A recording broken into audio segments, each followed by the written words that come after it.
So we're here and we're with Laura from I Go To Yoga, and we're going to be talking about our opening sequence. And I think if you can master the opening sequence, the flow is a little bit easier, and it gives you the ability to settle in. You're familiar with it. So Laura's going to tell us a little bit what the opening sequence is, and she's going to walk me through it. And if you get this, I think really you can start to really put everything together, right? Sure.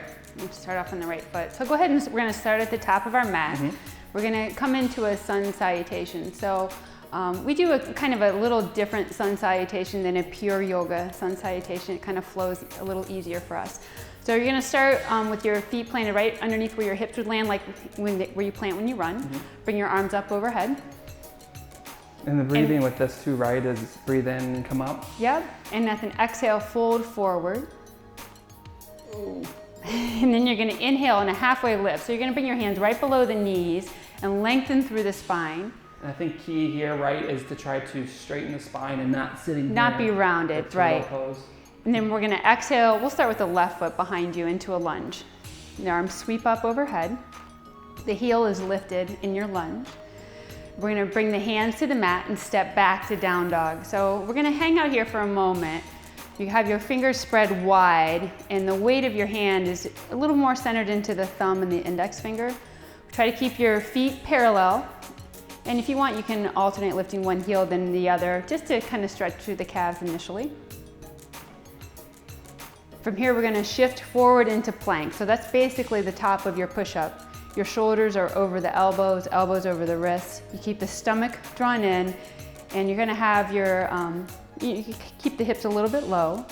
And now from here, you can either drop your knees and come into kind of like a modified push-up, or you can exhale and come into low plank. You bring your elbows straight back. You're hovering over the mat. We'll talk for a long time while you hold here. Yeah, great, thanks. Go ahead and draw the chest forward on the inhale. This is your up dog. And if you want, you can flip your feet. That's kind of the true yoga way, is to have your feet flat on the mat. It just sometimes makes it a little easier to transition back to down dog if you have your toes curled under. And that's where we're headed next.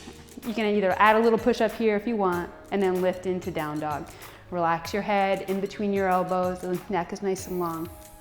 Go ahead and lift your left leg overhead, and then draw it right up to the front of your mat, joined by your right, reverse swan dive, come all the way up. So there's, you exhale, drop in a chair. Sometimes we do that as well. Yeah, my favorite pose. Inhale, back up. So that's the sun salutation that we use in the RunSmart yoga. Yeah.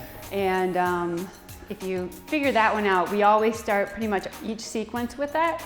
And it just kind of springboards into the rest of the poses. Yeah, it's really key to get that down, because that's how we open every single yoga. And if you, every single yoga session, if you get into the flow, you're not like staring at the screen trying to figure out what's going on. You can listen to the words. So go through that, make sure you can get that first part down.